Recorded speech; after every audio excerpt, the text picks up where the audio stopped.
basically dedicate also the class to a special neshama. Her name was Jacqueline Chaya Esther Bat Shmuel. Her yahrzeit is coming up. Her neshama should have an aliyah. And Be'ezrat Hashem, any other souls that needs also our blessings, then should merit to rise higher and higher in the worlds above. And Baruch Hashem, Purim is coming up. And this year we're lucky, we have 2 months of Adar. So we have double the power to get ready, but nevertheless Purim is a very, very auspicious time. Needless to say, one of the greatest holidays. You don't have to cook too much, and you get to enjoy a lot of sweets. But nevertheless, Purim is a very, very powerful day that even our sages say that le'atid lavo, in the future, when Mashiach is going to come, all the holidays are going to be cancelled, but Chanukah and Purim will not be cancelled. And not only that, that all the books are going to be cancelled, but Megillah To Steal will not be cancelled. Which, of course, there's many explanations. What does it mean it's going to be cancelled? Doesn't mean that we're not going to stop, that we're going to stop celebrating these holidays, or that the rest of the books will be cancelled. Rather, when Mashiach is going to come, Mashiach will reveal to us all the information we need to know, and we're going to know everything. But with Megillah To Steal, we're going to continue and continue and continue learning. And the depth behind Megillah To Steal is so deep that even after Mashiach comes and we, so to say, master everything, that will continue learning. And really the holiday of Purim is such a powerful day that we can take so much from it to take us to the next level, which is exactly a month after that, which is the holiday of Pesach. The Pesach is, of course, signifying freedom, going out of bondage and slavery, which is basically what we're looking for, our own personal slavery. And when the preparation for a certain mitzvah, for a certain act, for a certain holiday is the right way, then you benefit the most out of the holiday. The word holiday in English doesn't make sense. All the words in English don't make sense. When you learn Torah, of course, I'm not talking about when you're just speaking. To learn Torah, you have to really learn it in Hebrew. When you're looking for translations and all sorts of other ways of learning the Torah, it doesn't work well not in Hebrew. Just the other day I was giving a class, and every 2 minutes I found the difficulty, and I was like, it does not work well in Hebrew, in English. It has to be said in Hebrew. And there's no other way to learn the Torah but in Hebrew. And I was recently giving a class about the leap year, why we have a leap year, and how is it affecting me. And I kept saying the word leap year, and there's no sense to leap. In Hebrew it says shana me'uberet. It's a pregnant year. That's what makes sense, not leap. But nevertheless, same thing we have here. Holiday is a vacation, when I go on a cruise. But in Hebrew, holiday is a chag. And chag comes from the word in Hebrew, lachug. Lachug means to go in a circle. A perfect circle you make with a mechoga. Also the hands of the clock, we call them mechogim. So chag means, not that I'm celebrating something, not that I'm going on a vacation. Rather, it means that the cycle of the year has reached to the same place. It goes in a circle, in a cycle. This is chag. So when a certain holiday happens in the Jewish calendar, it's not because something necessarily happened in the past. Yes, we celebrate Pesach on the 15th day of Nisan because that's when they left Egypt. But that's not why we celebrate. Happens to be that they left Egypt on that day because of the power of the day. Any other day they would not be able to leave Mitzrayim. That's the only day to leave Mitzrayim.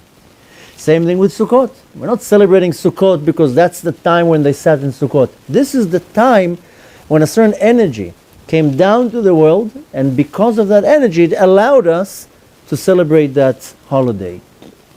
So we have biblical holidays, Shavuot and Sukkot and Pesach. Rosh Hashanah and Yom Kippur are not holidays, they're just auspicious days. And then we have rabbinical holidays, Purim and Pesach, Purim and Chanukah, which, if you remember, we talked about it last time. Chanukah, the miracle was with the victory of the war and the finding of the pitcher of oil and so forth. And in the beginning, they didn't consider it such a great miracle. They just said, okay, another miracle in our history. You know how many miracles our nation has, and we're not celebrating it? Why did they celebrate Hanukkah again? Because the next year, when the same date came, they saw, the heads of the generation, the sages of the generation, which is a level that we can't really relate with. The sages at the time, they had such a high level of Ruach HaKodesh that we don't know how to relate with such a level of individuals.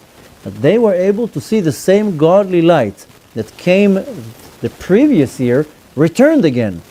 And they were like, okay, if the godly light, this energy, is shining again in the world, must be that it will come again and again and again, and therefore they decided it will be a holiday.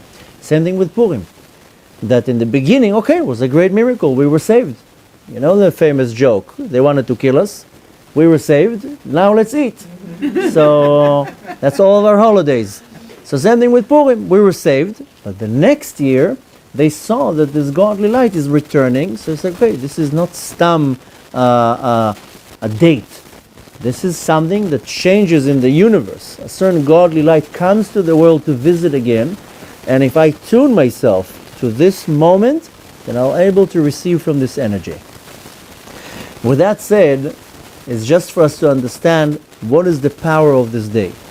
Now, to really explain in depth the power of the day of Purim will take us a course, not a class, because it's such a powerful day that there's so much information to take from that day that really will take us many hours to cover it. But nevertheless, we want to know a little bit of something that I can prepare myself, because I have two months now. So I have not 2 weeks from the beginning of Adar. I have a month and a half from the beginning of Adar.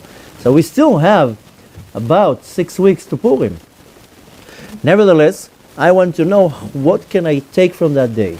Hanukkah, we know it's a auspicious time to increase in light. And Pesach is a time when I can go out of my own slavery, my own mitzray, my own difficulties and challenges.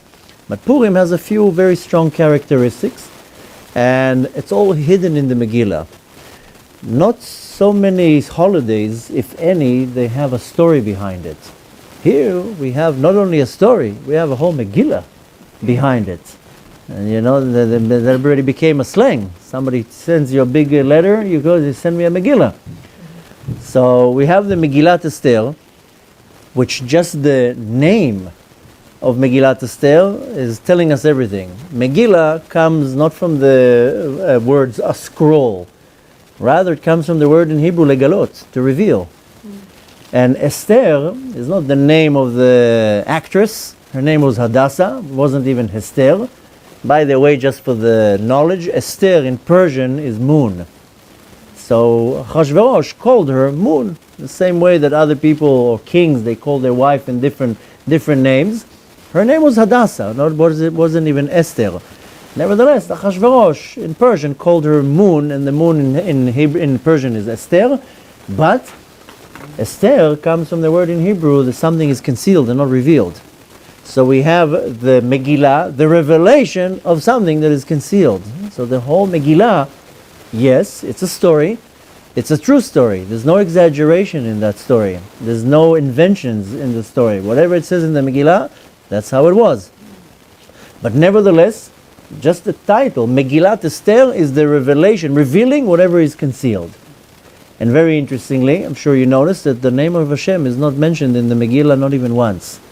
Not Yud Kei Vav Kei, not Elokim, not Aleph Dalet Nun Yud, not Shin Dalet Yud, and any type of the name of Hashem is revealed there. We do know that every time it says the word HaMelech, the king, it is referring to Hashem. And every time it refers and it says the word HaMelech Achashverosh, then it's talking about Achashverosh. This is when we know to make a difference. But Hashem's name cannot be found in the Megillah. Now really when you're looking at the Megillah, there's endless hints and endless beautiful explanation way beyond the story that what we can see. Bechlal, it says in the Talmud, in Tractate Megillah, that the Megillah To Steal was written in Ruach HaKodesh, in a divine inspiration. And the Ramchal says that anything that is written in Ruach HaKodesh is the divine inspiration. Some individuals, they have what's called the Ruach HaKodesh. This is not power of prophecy. This is a whole different thing. Nevuah, prophecy, is one thing, and some individuals will have the power of prophecy, and some individuals won't have prophecy, but rather they'll have Ruach HaKodesh, and some will have both. But nevertheless, Ruach HaKodesh is when the divine inspiration is dwelling on a certain individual, and they see things way beyond the physical structure of the world. They see things in a more deeper way.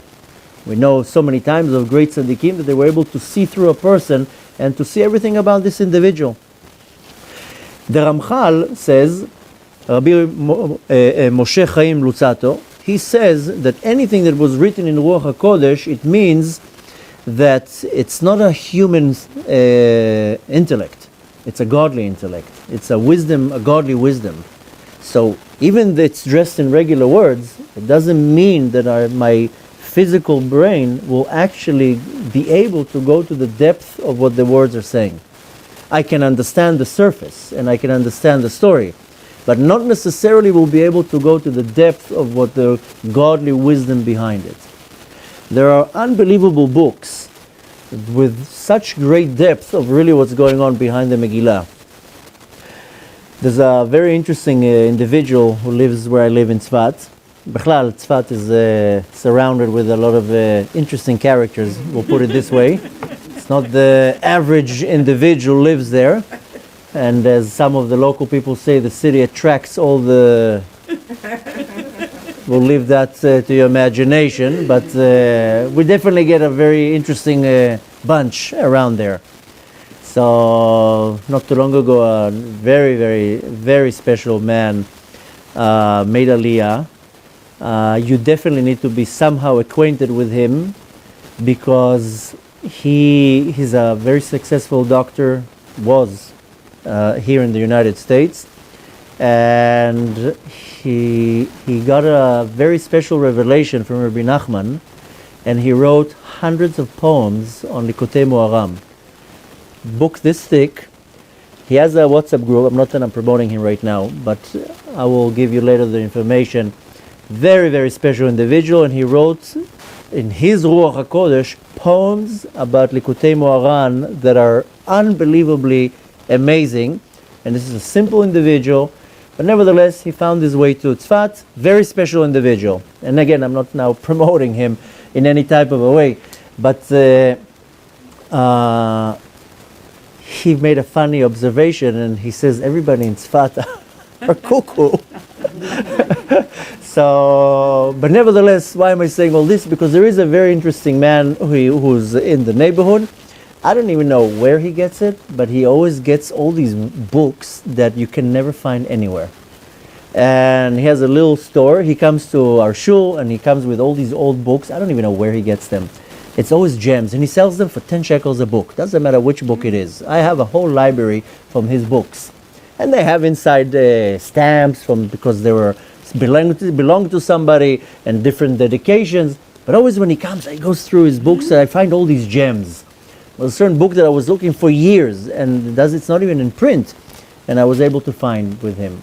Why am I saying that? Because throughout the last couple of years, I found such rare books, specifically about Megillah To Steal, with unbelievable insights and such beautiful teachings about the Megillah that literally we can make a whole course about the Megillah. But nevertheless, today we're just going to concentrate about a few things that are more practical. Even though I like learning things that are very deep and very mystical, but if I don't bring it down to something practical, then what's the point of learning it? To say that I learn fancy stuff, that's not the point of it. The point is if I take something that I learned and I know how to bring it into action, then my learning is actually fulfilled its mission. And if I just learn to throw out big terms in the universe, then besides sounding arrogant, then I didn't do anything with my learning. The Mishnah says that the whole point of learning is lilmod al menat la'asot, to learn for the fact of doing. If I'm not doing it, so why am I learning it? So the whole point is to take from the Megillah a few of the hints and to know how to apply it in my life. And like I said, the Megillah is revealing a hint that every time that it says the word Melech or Ha-Melech, it's referring to Hashem and not necessarily the Melech HaChashverosh. Now, there are many different angles to look into the Megillah, but nevertheless, in every story has to be the hero. We have a Mordechai, we have a Esther, and always has to be the bad guy in the story. So we have Haman, and we have not only Haman, we have also Achashverosh. The whole story happens in Persia, in Iran, and we're going to focus a lot on the power of Haman, because Haman, nevertheless, that he's an individual, but Haman also represents many other things. And we have on the other side of Haman, Mordechai, and Mordechai was the righteous individual that is able to fight the power of Haman. I've mentioned many times that Shlomo Melech, King Solomon says, "Ze l'umat ze bara Elokim." The Kadosh Baruch Hu created everything with a pair.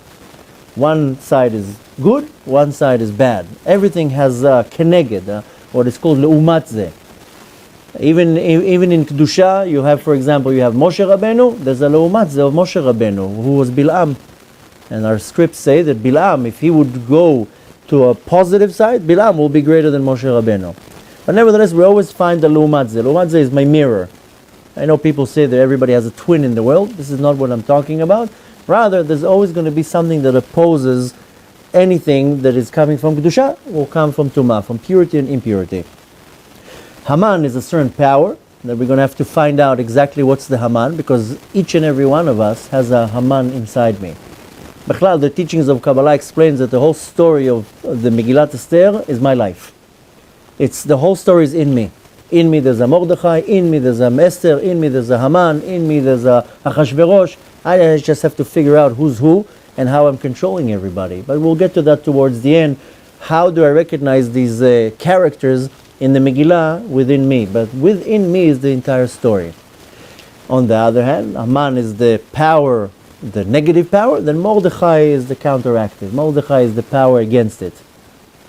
The whole story happens at the time of the Galut Bavel, at the exile of Bavel, which, if you remember, after the destruction of the first temple, they all got kicked out of Yerushalayim. The prophet Yirmiyahu says, don't worry, it's not as bad as it seems. In 70 years, we're making a U-turn. At least they got a good news from the prophet. And 67 years later, that's when the whole story happens. 3 years later, it's when they go back to Eretz Israel and they start building the construction of the second Bet HaMikdash. But nevertheless, at the year 3405, that's the year when they killed Haman. We're now in 5779, so go back to year 3405, that's when the whole story happens. 3 years later, like I said, they go back to Eretz Israel and they start building Bet HaMikdash with the funding of the Persian bank. So here you need funding, you go to Chase. Then they needed funding to build Bet HaMikdash. They went to the Persian bank who said, I will fund it. But nevertheless, the Megillah is, so to say, telling us, in other words, how is God preparing us for the redemption. At that time also, Hashem was preparing them for the redemption. They were in exile. There are 5 exiles that we know of. I know many will argue and they say there's 4 exiles, but really there's 5 exiles. And at the time of Paras, this was called Galut Bavel. Some call it Galut Paras, but nevertheless less important to go into these details. But they were in exile, and the Megillah is preparing them how to go out of exile. Each and every one of us in our personal life is in exile. There's not one person in this planet that is not in exile. There's not such a thing. One out of millions will be maybe in the level of a tzaddik and will be able to be out of their own personal exile. But we're all stuck in exile. One person their exile will be financial debt, another person's exile will be health problems, another person's exile is their marriage, and so forth. And again, not to step on anybody's toes right now, but we're all living in some type of a situation that this is my exile. And sometimes my exile can be that I don't even know how to deal with my own emotions. I don't know how to deal with my own anger or my frustration, sadness, depression, and so forth. We're not going to get too much in details, but the point is that we're all in some type of an exile. And if we would be able to flick our fingers and to be redeemed and to go into some type of freedom, then I would do it in a second. So there's my personal exile, and there's the exile that the entire world is in. The Megillah is coming to prepare me how to go out of exile. And not only how to go out of exile, is how to behave, react, and live while I'm in freedom. You know, the easiest way to explain it, take now a prisoner that was sitting in jail for 20 years. Take the prisoner out of jail. Put him in society. You think right away he can get a job and live his life normally? No, he has to go through some type of rehabilitation. He was in jail for 20 years. He doesn't even know when he went into jail, there wasn't even Facebook. Now he goes out, he said, Facebook? What's Facebook?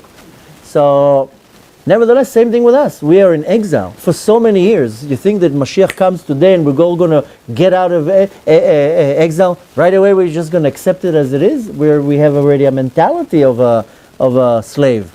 Look at what they did now in Mitzrayim. We just read that. It's fresh in our mind. They had the mentality of slaves for years after they went out of Mitzrayim. To a point that 80% of the nation didn't want to go out of Mitzrayim because they were afraid of, this is new for me. I don't know how to relate with this new reality. Same thing here. So the Megillah is coming to give me tools and a way how to go out of exile, but not only that, how am I going to live once I'm out in freedom? Now, throughout the Megillah, there's constant fight between Haman and Mordechai. Haman represents evil, Mordechai represents good, and there's constantly a fight between them. Haman is a descendant of Amalek. Amalek is a nation that came to attack Israel, but we're going to look a little bit deeper than the surface. Amalek is a klipa. Klipa is a negative energy or husk. The translation of klipa is a shield or a peel.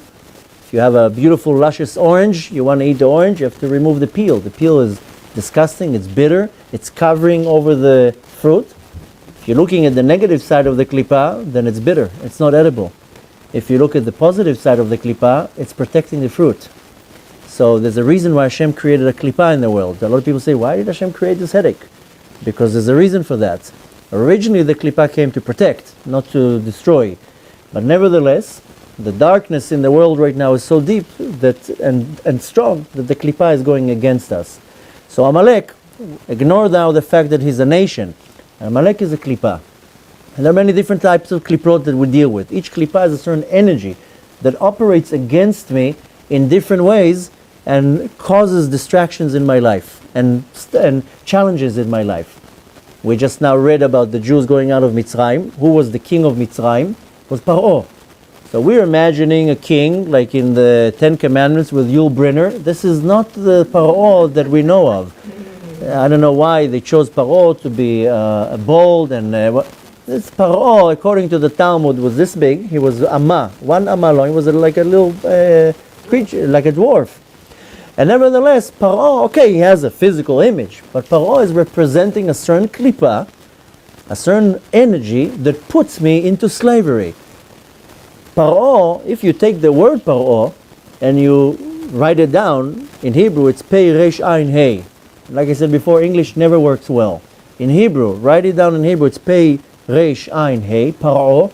If you switch the order of the letters, it gives you a word in Hebrew that you read as Hafra'ah.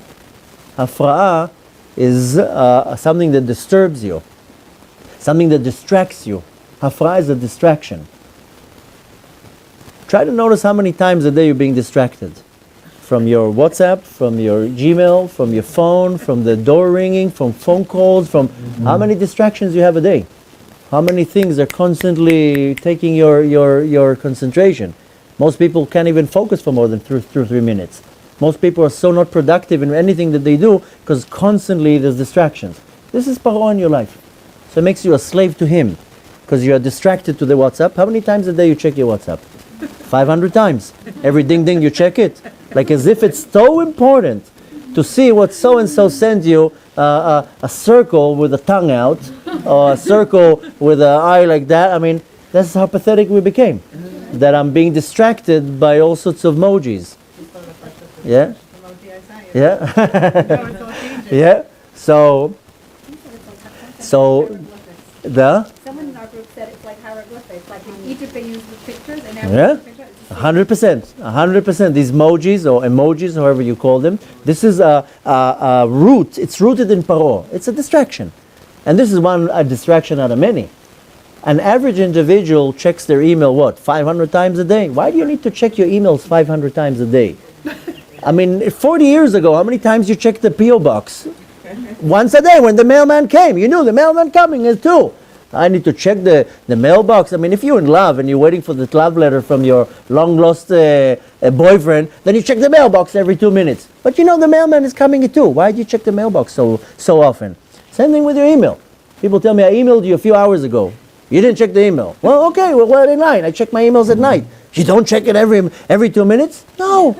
Why would I jump on the phone every time it goes bzzz? So this is one of the ways how a klippah works against me. So the klippah of Paro, don't imagine him like sitting as a king. It's a klippah. It's a certain energy that goes to, so to say, work against me to distract me. This is the klippah of Paro right now. This is to distract me. Is this a positive thing in my life or a negative thing in my life? Most people say it's a negative thing. No, it's not. It's a positive thing. If you go now to a gym and you want to work out, if you just sit on the bench like this, then something's going to happen? Nothing's going to happen. You have to push, pull, push, lift, up, down. You need resistance. If not, what are you doing in the gym?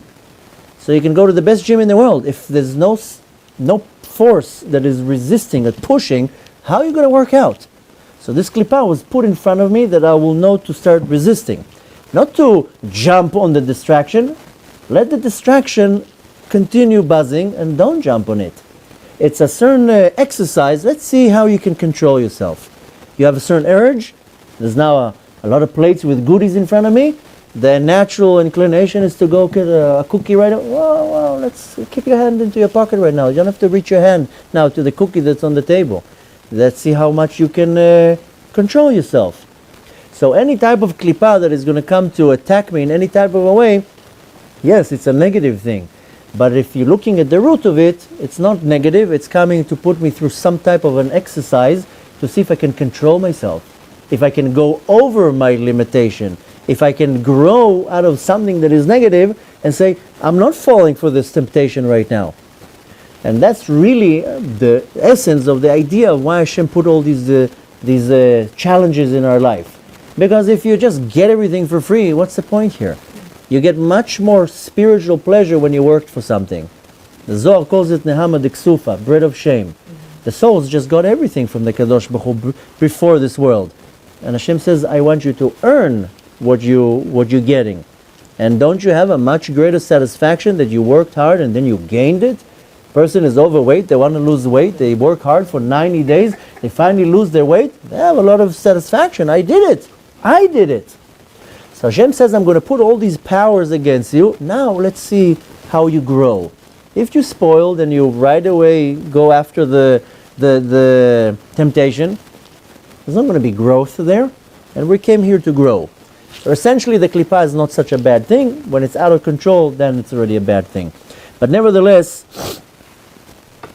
there was a war between Haman and Mordechai. Haman is representing Amalek. He was a descendant of Amalek. Haman Ha'agagi, and Mordechai is the one who comes to fight it.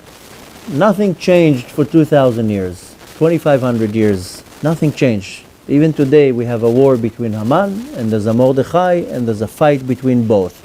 Now I need to know, to recognize through the Megillah, what is the Haman in my life, where is the Mordechai in my life, and what is the fight here.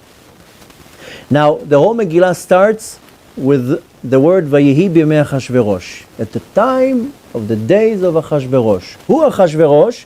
He was Achashverosh, the king of 120 countries. 127 countries, thank you.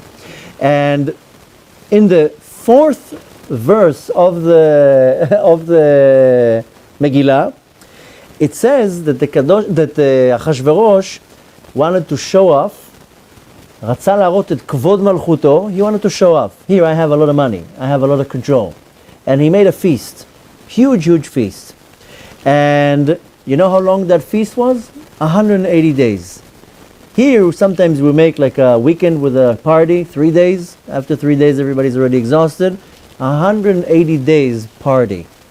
And it says that the Achashverosh, בהראותו את עושר כבוד מלכותו. He wanted to show everybody, you want to see what's a party? I'll show you what's a party. And he made a big party. The Midrash says every time you'll find in the Tanakh the word Vayehi, this is coming from what's called Lashon Tza'ar. It means there was some type of a sorrow there, or some type of a very bad thing going on. And you know what? There was a tzar, there was a sorrow there, that at the time of the Achashverosh, the nation of the Jews they were oppressed. They were not doing so well. And why? Because the power of Achashverosh was the evil power. And they were controlled by this power. Nevertheless, we have two heroes, I don't know if to call them heroes, but there are two characters in the Megillah, Achashverosh and Haman, very evil individuals. Spiritually, they are rooted in a very high spiritual place of impurity. Like I said before, there's always the place of Tumah and Tahara, purity and impurity. The same way that we have very high places of holiness, there's also very low places of Tumah, but they correspond to the same place. And Achashverosh and Haman are rooted in this very high place of impurity. And the Kabbalistic term to both Achashverosh and Haman is Achashverosh was the king, so he corresponds to the Malchut of Tum'ah, of impurity, and Haman corresponds to the Yesod of Tum'ah, to the foundation of Tum'ah, of impurity. That's what the Ari Kadosh explains.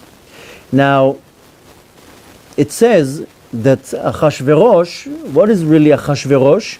Break the word, you can read it as Achiv Shel Rosh.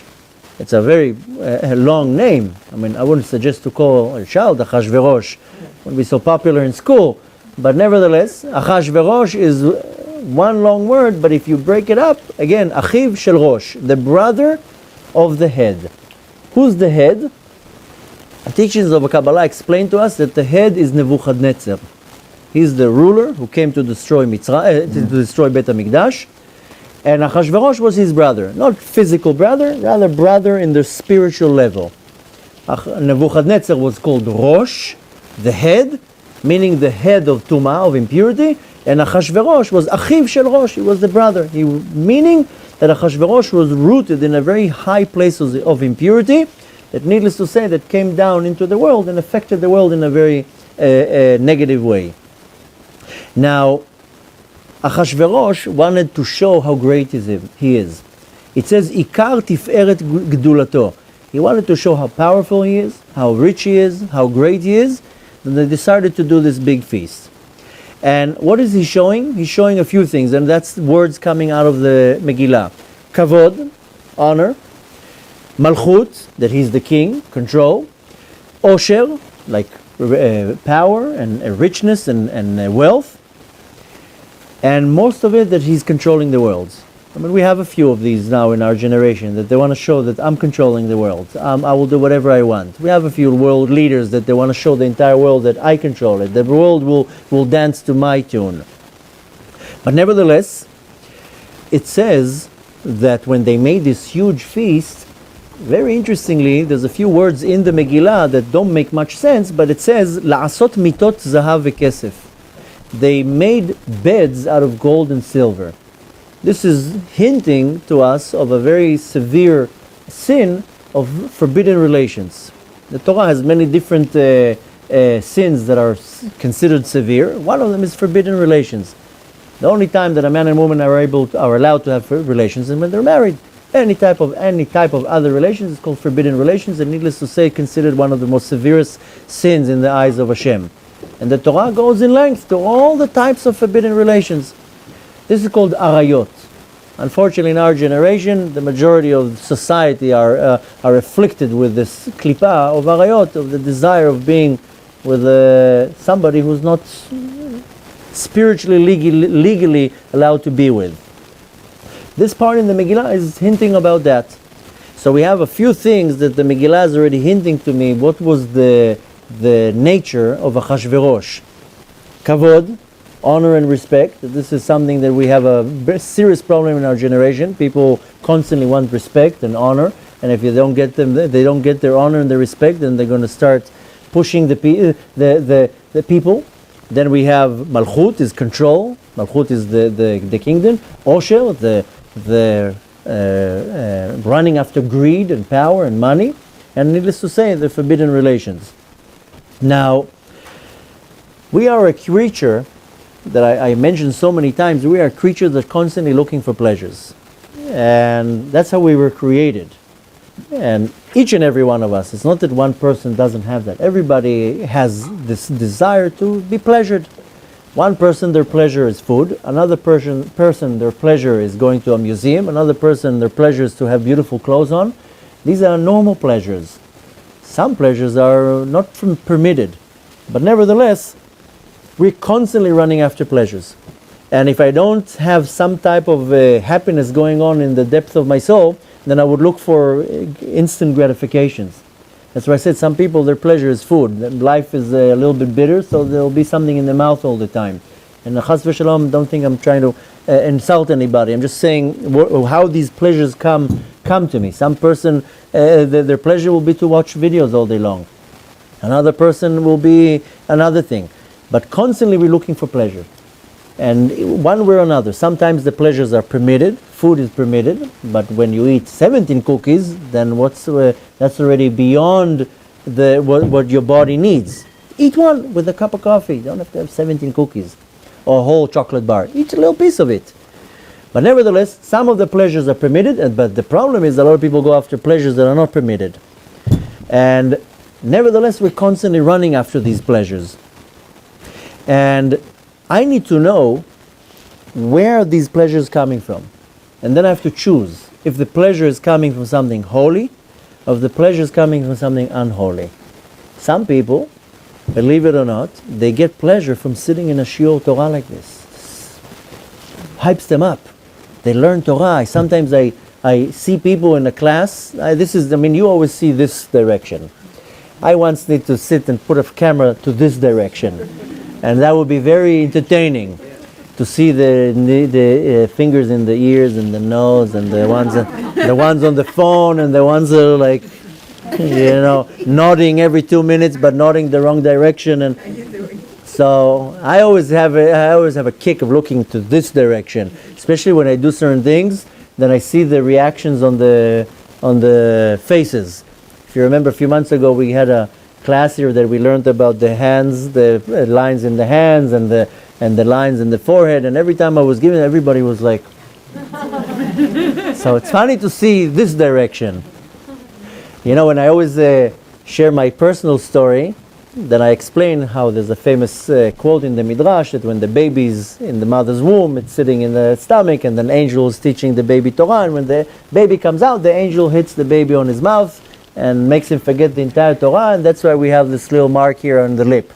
Every time, every lecture that I say that, half the people in the crowd are like, oh, yeah.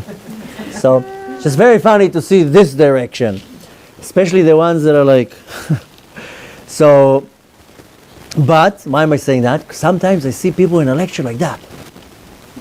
They're like recording every word that I say and analyzing it as I'm saying it, and they're getting such pleasure from the class. Usually it's like 1 or 2 out of 50. Usually, to get the attention is not so easy. But it's funny, I teach every day. We have a yeshiva, we have a women's center. I see all the different reactions. Some people, believe it or not, I see they're like mesmerized. So some people get their ta'anug, their pleasure, from a shiur Torah. Some people will get their pleasure from cooking a meal and seeing how everybody's enjoying the meal on Shabbat. And so I need to know if the pleasure is coming from Kedusha, from something holy, or if the pleasure is coming from something unholy. Now it's really up to me to choose where I'm taking my pleasures from. Because I can take pleasures only from things that are holy. And I will still get the dose of Kedusha and pleasure.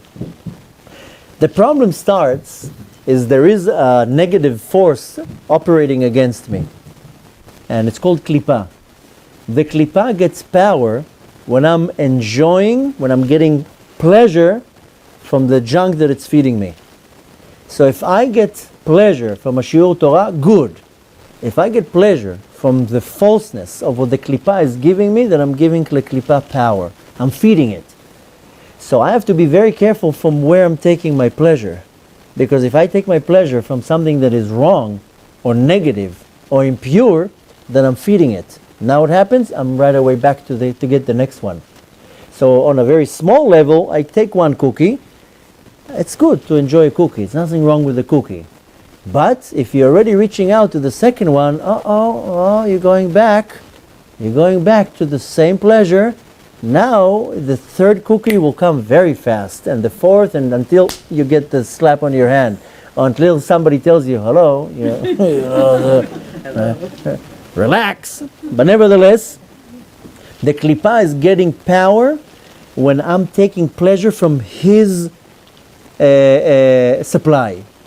Now, we have 4 things that it says in the Megillah that I have to be very careful from. That's what the Achashverosh wanted to show us.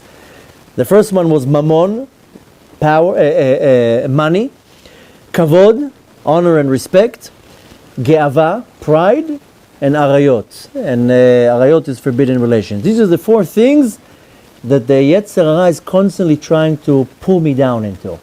And all of them, by the way, will give me pleasure. Money will give me pleasure. Honor will give me pleasure. Pride will give me pleasure. And needless to say, the forbidden relations will give me pleasure.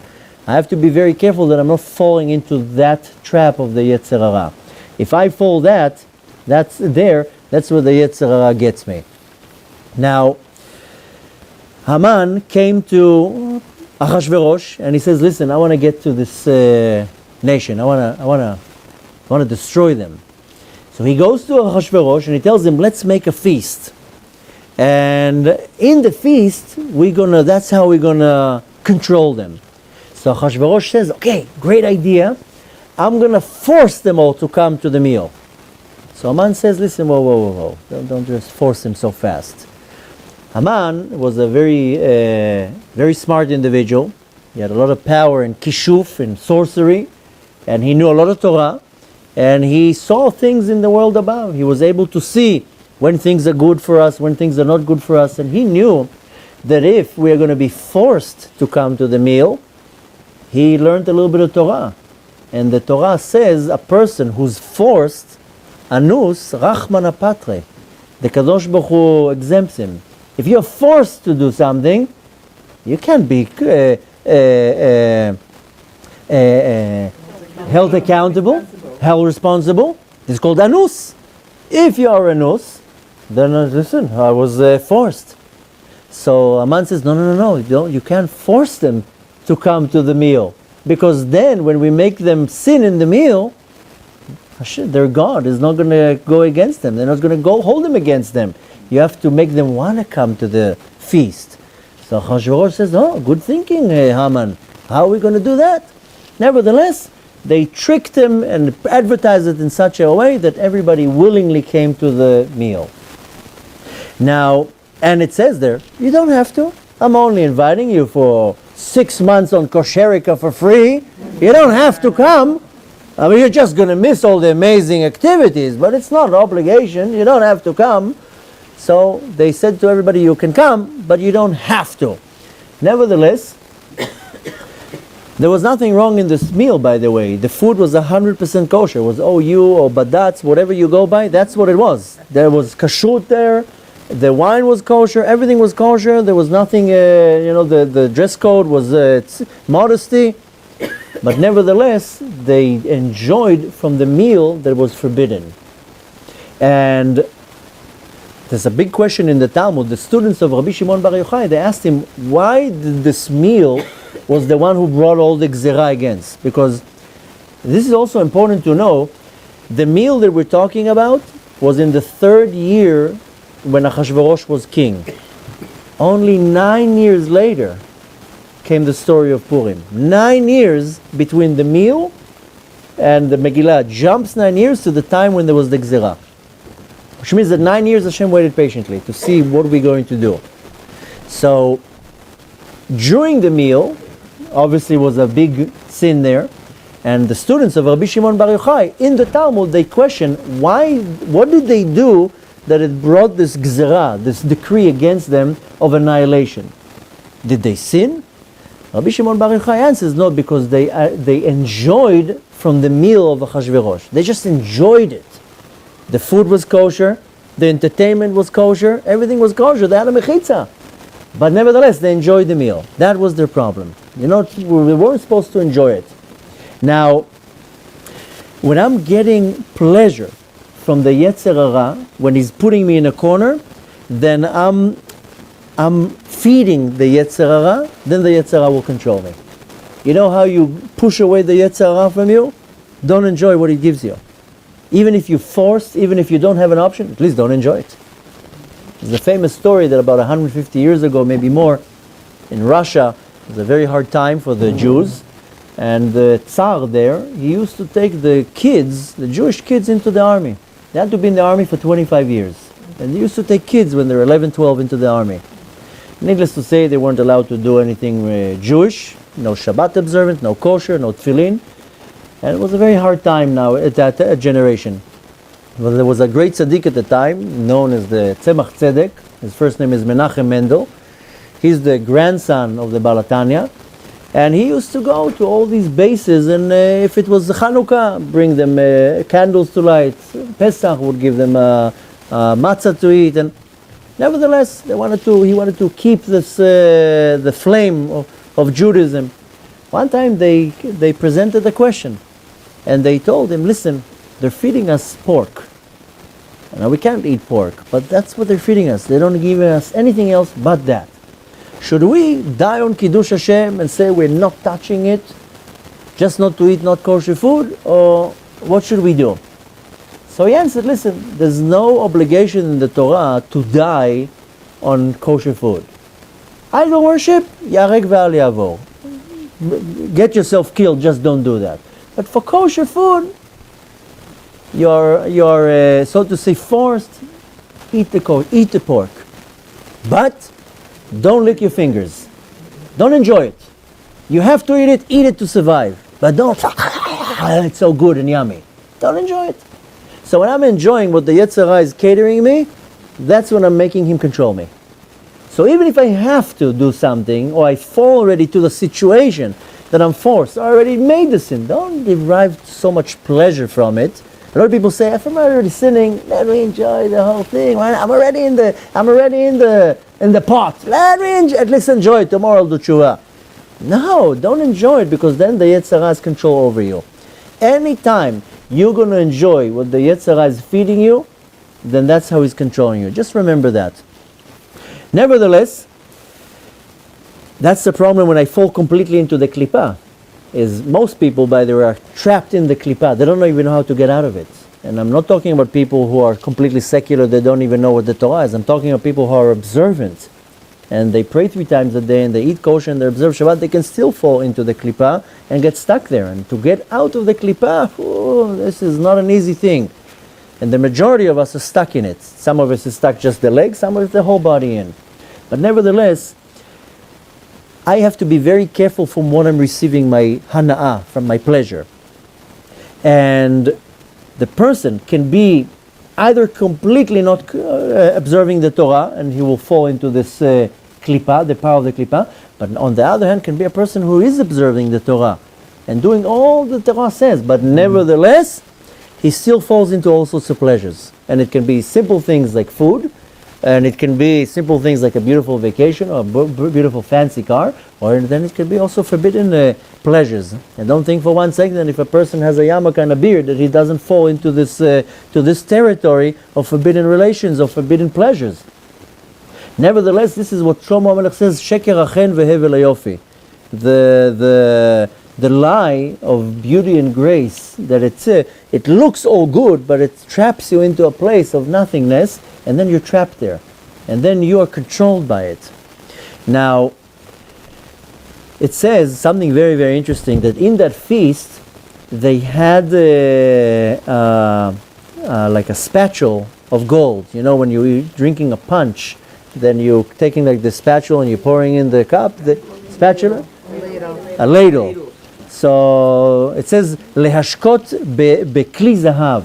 They would pour things with a ladle of gold, vebekelim shonim, and all sorts of utensils. Now, sometimes you go to a beautiful wedding, and the plates are simple or the utensils are simple. Sometimes you go to a wedding or to a beautiful vacation, and the plates are all beautiful china, and just right now, I don't know if to say Baruch Hashem, but I do fly a lot. I don't know if to say Baruch Hashem, I fly a lot, but I do fly a lot, so I have a lot of miles. And I always fly with El Al, because these miles, every third flight that I do, I get almost a free flight. And not only that, I'm always bumped up to better service.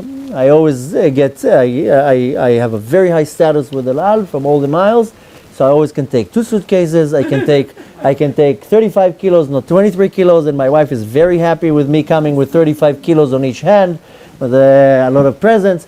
But nevertheless, this comes with a lot of goodies. So sometimes I get bumped up. Not too long ago I was flying, and they told me there's a free seat in business class. Do you want to be bumped up? Upscaled, or however you call it, or upgraded? And it was very tempting. This is a perfect example how the Yetzer Hara knows how to get some pleasure out of you in a very subtle way. And the person tells me, do you want to be bumped up to business class? We have a free seat. And I was like, is it for free? Yeah. Because you have a very high status. And very quickly, my Haman was saying, yeah, go in business class. Why not? Get to stretch real nice and, go first on the plane. And right away, my Mordechai was saying, don't go on first class, on this business class. Well, what's wrong with the seat they give you in the back? Well, you need to be indulged and pleasured on a nice, comfortable seat. And you need everybody to see you in business class. And so this is in a very refined way. Why do you need this pleasure right now? This pleasure is going to give you anything? Sit on a regular seat. You're not. You don't have to sit in business class. But nevertheless, one of the things that was very dominating in the decision, everywhere I go, people recognize me. Yesterday I was sitting in a restaurant with a couple friends. It was on the main street. Every 2 minutes somebody walks into the restaurant and, hey, Rabbi Anava, takes a selfie, and shakes my hand. So everywhere I go, people know me. I can't pick my nose in public. So, and I was like, all I need now is to sit on business class, and people are like, oh, look at him, sitting in business class. Now he's going and fundraising for his yeshiva. I know where the money is going to business class. So nevertheless, my answer was no, I'll find where I sit. And the person couldn't understand. You're giving up a seat in business class. But this is one example how, like, sometimes I was thinking, do I really need this extra pleasure right now? I told you many times I have a weakness for cars. When I was not observant, cars, I was like, my wife was always very happy. In the early years when we used to live in America and we used to go on vacations, we used to choose to go to South Florida on vacations. Because there's kosher restaurants, there's shuls, it's very easy to have a vacation there.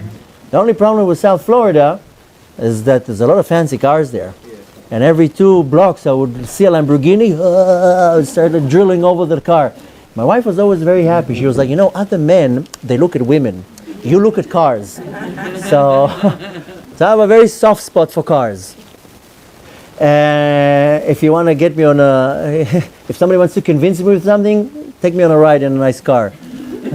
A few months ago, I was here on one of the trips, and I was saying that at the end of the lecture, one of the guys came up and says, "Listen, you just said you love nice cars. You want to take a ride in my car?" And I was like, "Which one is your car?" So he points out on this beautiful M12 BMW, and I'm like, and again came this. I'm like, no, I don't need to drive on the park. What is it called? The Cross Island Parkway, 120 miles an hour. No, it's okay. I'll say no for this pleasure. But nevertheless, this is again, why am I saying that? Because of all the traveling, then I always rent from the same company. So I have a lot of miles even in the car rentals. They always upgrade me. Do you want this beautiful this car and that car? And I'm like, why are you saying that? I'm very happy with this Honda that I reserved. Why are you offering me now the Jaguar? Now that I landed, literally now in JFK, he tells me, if you want, we have a brand new Jaguar SUV. I'll give it to you for no extra cost. I'm like, really? Can I see it? I see this beautiful Jaguar, brand new, 45 miles from the dealer to the lot. And he's like, I'll give it to you, I'll upgrade you. And I'm like, no. I'll stay with what I took. So I don't even know how I got to the cars, but the point is that even sometimes this I know how I got to the cars.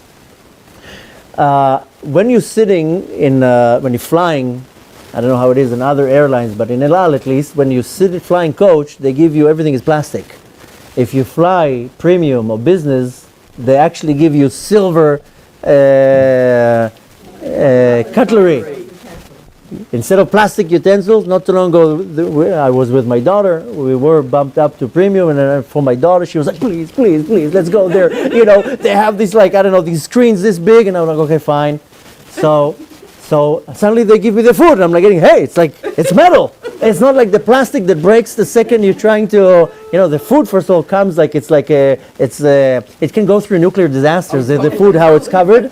It's like you need to. The problem is the table is this big, and you're trying to rip it, and if you rip it, you give an elbow to the one next to you. So, nevertheless, I noticed, wow, look at that! You're in premium, you get beautiful cutlery.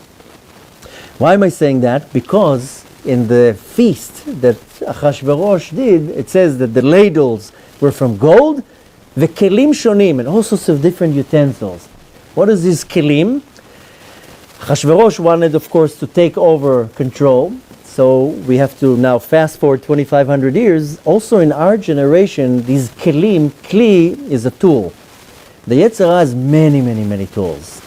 And it says kelim yafim, beautiful tools. You have an iPhone X, it's a beautiful tool of the Yetzer Hara to distract you. And then you have a 85-inch plasma, that the new ones that are like a little bit, how do you call it? They're curved. I don't even know. I don't even know what they have already. But these kelim yafim. The Yetzer Hara has a lot of kelim yafim. Kli is a tool or a vessel, and exactly all the examples I just gave you. A nicer seat in business class, nicer car. When you're saying, okay, what's the big deal? So I'll sit in a nice car. What's the big deal? So an average person will say, what's the big deal? But when you're really on a quest of, I want to refine myself, and I want to get pleasure from the real things. I don't want to get fake pleasures. I don't want to get instant gratification. I want to get hana'ah, ta'anug, from kedusha, not from nonsense. Now, if I give in to something as small as an upgrade seat, I know for some people it might be big. Some people look at me like, are you out of your mind? You're giving up a seat in business class for a 12-hour flight? I see it that I don't want this pleasure right now, because the pleasure will be for 12 hours, and you know how the mind works, but you need to rest. You're going on a long tour now.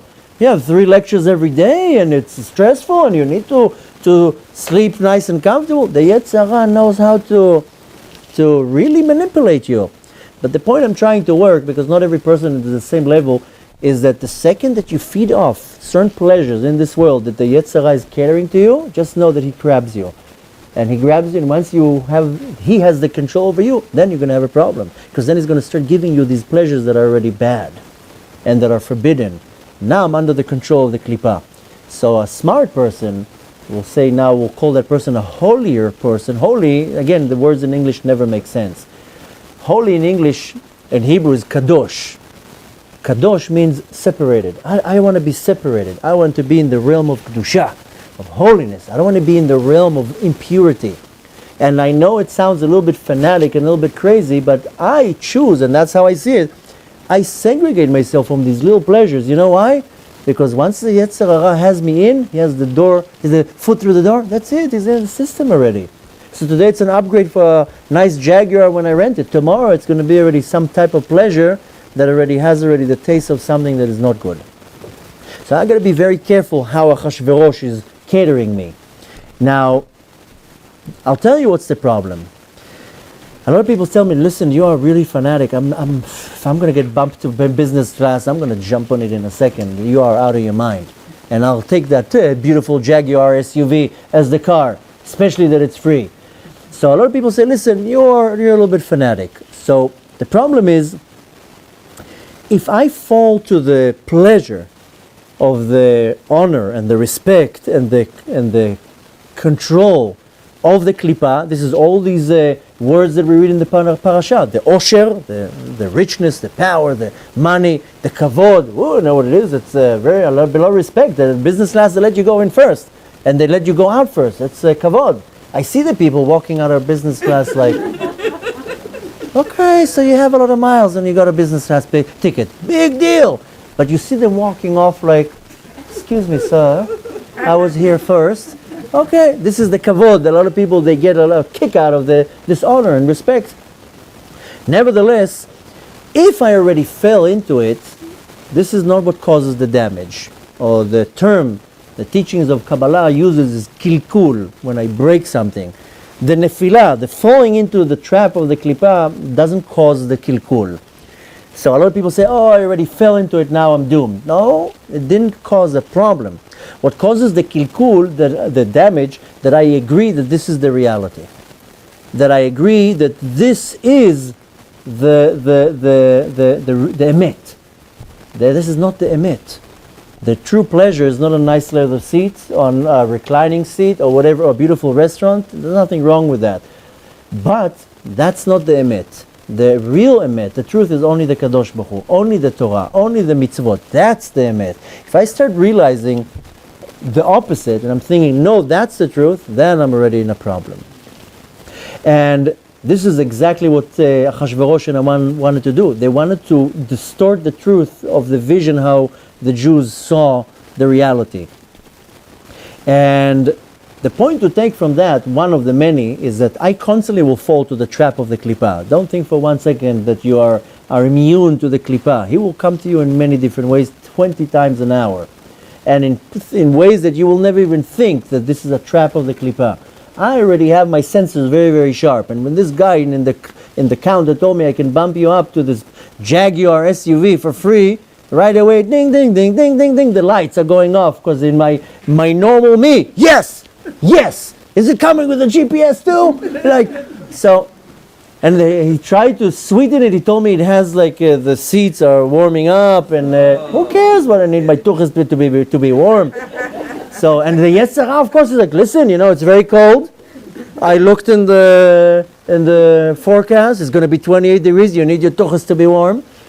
But the point is that I right away see, no. This is the trap of the Yetzer Hara. You just taste a little bit. You know how they do in the supermarkets? They give you these tasting. Just taste a little bit. That one is for free. There's always going to be the one who's standing there like, I'm tasting the examples. So the Yetzer Hara is giving you these examples. I need to understand that where the Yetzer Hara is waiting for me. But if I already fell in there, I have to understand that was also one of the wills of the Kadosh Baruch Hu. Because if Hashem already brought you down to a very low place, is because in there is hidden already a godly spark that you need to elevate.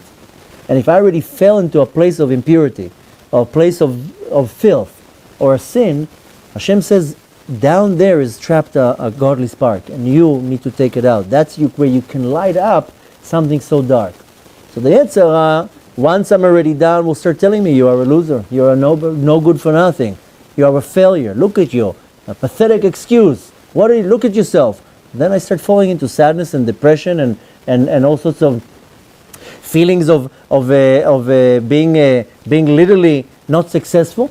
But nevertheless, when I already fell, I have to understand that no, if already Hashem put me in a very bad situation, you use your own imagination, what's this bad situation? Is to understand that there has to be a godly spark there, and I'm the one who was selected to go in, to get dirty, and to pull this godly light, revealing this godly spark.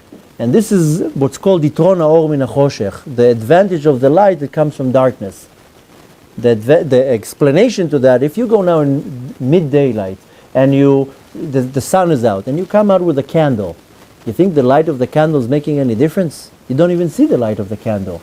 But take that same candle into a dark basement with no windows, suddenly that little bit of light, the darkness, there's no darkness anymore. So Hashem puts you in a place of darkness, and He says, all you need is a little bit of light. You light up a little bit the place, then you won already the darkness. So I have to understand that everything is eventually, if If you're looking at it, even the klipa is something good. But nevertheless, just to move a little bit forward, we know that this was considered the time they were when they were in Persia. It's called Galut Bavel. Bavel has the very similar letters if you switch it around to a word, say Levav. Bavel and Levav. Same letters, just the other way around. What's Levav? Also, that you're right, it's the heart, but where do we find the word Levav? When we say Shema Yisrael. Bechol Levavcha. You have to serve Hashem with all your heart. What does our sages explain? What does it mean with all your heart? B'shtei yetzarecha. With your Yetzer Tov and your Yetzer Hara. Now, the Yetzer Hara is going to be the one who's bringing you into this exile of Bavel. And when I have to serve Hashem with all my heart, the Yetzer Hara doesn't give me pleasure. I have to understand that even the pleasure that the Yetzer Hara gave me, it was still decided by Hashem that it will be pleasurable. For example, now the Yetzer Hara is trying to get me to eat this cookie. Okay? But who made the cookie tasty? Hashem. Hashem made the cookie tasty. Anything that you would look at, that the Yetzer Hara is trying to manipulate, and I get some type of pleasure, nevertheless, it's the Kadosh Baruch Hu designed that thing will be pleasurable. So the way to looking at it, that I can still take it, don't take the pleasure out of it, but understand that originally, and to the essence of it, the Kadosh Baruch Hu is the one who designed it like that. So I have to understand that even in the bad, even in the pleasure that I'm taking from something that is bad, not that I'm giving you now a permission to do something that is not permissible, but nevertheless, the Kadosh Baruch Hu is the one who designed it. And why do I need to know that? To understand that even in the bad things in the world, Enod milvado, there's nothing else but the Kadosh Baruch Hu. Even in something that is bad, the Kadosh Baruch Hu is still there. And He still made it like that. So the point to take from that is because sometimes I do fail, and what do I feel? That I'm disconnected from Hashem. Now Hashem is upset. Now Hashem is disappointed. Now Hashem doesn't want to see me. Now I broke Hashem's heart. But nevertheless, even when I fail, even when I fall to the lowest of lowest, Hashem is still involved, and Hashem is still says, "No, we're still connected." Any way you're looking at it, and when you're looking at the whole idea, we have to understand that Haman and Achashverosh are the ones who are controlling the evil in the story. Now, anything that we want to understand, I said that so many times, that when I want to understand something, I have to go to the source. And the source is the Torah. If you don't understand anything in this world, go to the source. Everything is in the Torah. Even an iPhone X you can find in the Torah. Somehow. I don't know where, but you'll find it there. But nevertheless, everything is in the Torah. Where do we find Haman in the Torah? In the beginning of the Torah, in Sefer Bereshit, it says a verse, Hamina etz asher tziviticha achalta mimeno? From the tree that I told you not to eat, did you eat from that? That's when Hashem told Adam HaRishon when he ate from the tree of knowledge. So it doesn't sound the same, but it's the same letters. Haman is Hey Mem Nun, and Hamin Ha'etz, Hamin Hey Mem Nun. From the tree that I told you not to touch, that's what you touched. All the problems that we have up until today is because it's a dat. Because one sin, one person made a mistake, up until today, millions of people are paying for that. All the kitrug, all the persecution against us, mankind, is because of this etzadat. And Haman and Achashverosh, they knew when to push the prosecution. I'm sure you have seen it sometimes, at least if not maybe once or maybe a million times with kids, that two kids, they fight, and then one wants the other one to get in trouble, so the one who wants the other one to get in trouble starts going to you, and you know what he did? You know what he said? Mm-hmm. And he did that. And why? Because he knows that now you're going to get upset. It's the one that he's fighting with. It's kind of like instigating. And you see that between brothers, you see it in school, whatever it is, and you sometimes also see it with adults, that one is starting, they know that person A can now punish severely person B, so they go and this is what Haman and Achashverosh did. They knew when is the good time to push, that we're not in such a great situation. And they knew how to push. They knew when to do the kitrug. And Aman told Achashverosh, go do this meal. And Achashverosh says, listen, I don't want to mess with these guys. I don't like them more than you don't like them. But their God, I don't want to mess with him. Because their God allows their enemies to strike them, but then he punishes the enemy. I don't want to mess now with this God. So Aman says, listen, I looked in my app. I have a Shamaim app, and I saw right now that their God is sleeping. And if he's sleeping, then now's the time to strike them. But Aman wasn't that sharp. He still didn't read Tehillim, where it says that Hashem lo yanum velo yishan. Hashem doesn't have a body. Hashem doesn't go to sleep. But nevertheless, it says balayla hi nadadah shnat hamelech, in that night when the sleep of the king couldn't sleep. It's referring, of course, to Hashem. But Aman saw that Hashem is now numb or sleeping. And he says, now is the time to attack, so to say. But what's interesting here, if Aman and Achashverosh believed in Hashem, wouldn't they think, by saying, oh, now he's sleeping, now we can trick them, wouldn't they think or understand that Hashem doesn't really sleep? You're already believing in Hashem. Why would you think that Hashem is sleeping? So, we do know, they knew that there were all sorts of prophecies that the redemption is coming. Also Aman knew. The prophet Yirmiyahu said, you're going to go to exile for 70 years. So they also knew that the time of their redemption is coming. They knew it's about to be over. Now we know that right before the time of any redemption, there's a spiritual sleeping. This is called Sheina Ruchanit. Right before redemption. The term to it in Kabbalah is called Dormita. Dormita is when something is sleeping. So we know that right before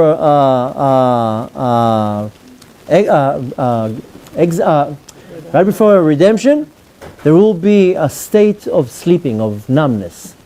And what happens is that the entire light of the Torah disappears. There's no revelation of the light of the Torah. Now, right before the Geulah, right before the redemption, you don't see barely any light of Torah. You see just a dark world. I'm not talking about that you see here a nice yeshiva and here a shul and here shurei Torah. That's not what I'm talking about. But in the world itself, you barely see any kedusha. Barely. Right before the time of Geulah, there's always going to be a state of sleeping. Why? To prepare the power of renewity. Because when the redemption comes, it's a new power, a new energy. And the force of kedusha goes to sleep, so to say, to renew itself, so it can now apply to the time of redemption. And the problem is that at that point, the nation of Israel is in danger. Because, so to say, there's no supervision from the Kadosh Baruch Hu. And we see in our generation how our nation is in severe danger. And I'm not talking necessarily about physical danger. That you can already see with your own eyes. But also spiritual danger. And we can't ignore the reality. I'm only here for a couple of days. All I'm hearing, here in New York, all the youth are on drugs. People are going completely away from the Torah. I'm not going to get into too many descriptions because it's not going to be so appropriate. But all that I hear in the last couple of days are problems in our generation, and not from secular people, in the religious communities. That Hashem Yerachem were the things that what I hear all day long. This is danger. We are all under danger. Not too long ago in one of my trips, Hashem Yerachem, I shouldn't even say that, but just to make the point, I was in some community, a very observant community. For whatever reason, I must look like a wall. Everybody comes to talk to me. Everywhere I go, listen, Rabbi, I have something to, like as if they want to confess, like I look like the kotel or somebody. But nevertheless, everywhere I go, people talk to me. And I was a whole weekend in this community, and the conclusion from this weekend in the community, Hashem should forgive me for saying that out loud, everybody's cheating on each other. She's with him with him, him with her, he's with her, the whole weekend, that's what I'm hearing. And this is an observant community. I was like, Hashem Yerachem, what's going on here? So we are under severe danger, because we see how Amalek, what is the nature of Amalek? That he comes to the weak ones. The ones that are weak. And we're all weak. We're tired already from this exile. We're tired from running after money. We're tired running after educating our kids. All the fighting between communities and the sinat chinam. Everybody's tired already. Trust me, everybody's like, I got the point. Now is when Amalek is coming and starting biting when you're weak. The Yetzer Hara is not going to come to you when you're strong. He's coming to you at the end of the day when you're weak. If you notice, the Yetzer Hara is much stronger at night than in the morning. You're already weak. You're already died. I'm awake already for 18 hours. I want to go to sleep now. You know where you see it the most? I always say to people, you want to sleep well, you want to wake up well, you want to annihilate 90% of your problems, say Kriyat Shema L'Mitah. And where's the biggest Yetzer Hara? Kriyat Shema L'Mitah. Who says Kriyat Shema L'Mitah? You drop on the bed like the Eiffel Tower now, just collapsed. Before the Kriyat, wake me up. My wife tells me, wake me up in a few minutes to say Shema. I'll wake you up in the morning already. So you have to say it now or you don't say it. And most people don't say it. It's not because they're mean. Because it's the end of the day and the Yetzer Hara is like, yeah, really, I'm going to really let you say Kriyat Shema L'Mitah right now. Really, 10 minutes now of a prayer. So the Yetzer Hara is waiting for you when you're weak to catch you when you're weak. So you just have to constantly be on guard. But nevertheless, the problem is that at the time, right before the redemption, when there's a siluka or the removement of the light, our nation is in danger. And the danger can be physical, which is, and also spiritual. We're in a very, very, very gentle time, very sensitive time. And a lot of people, they're trying to kind of sugarcoat things and to brush problems off under the rug. You can't do that. We have to face the reality. And the reality is that the youth is in a severe danger, and people around us, and this is a spiritual danger, and we can't ignore that. We have to know exactly what we're up to. Now, this brings, of course, the big question, why do we have to go through all these challenges? Everybody has a challenge. There's no such a thing that somebody in this room or any person in this planet that can raise their hand and says, no, I'm totally fine. Life is smooth as it could be. Everybody has challenges, and most people, they come in pairs. And most people have 10 challenges at the same time.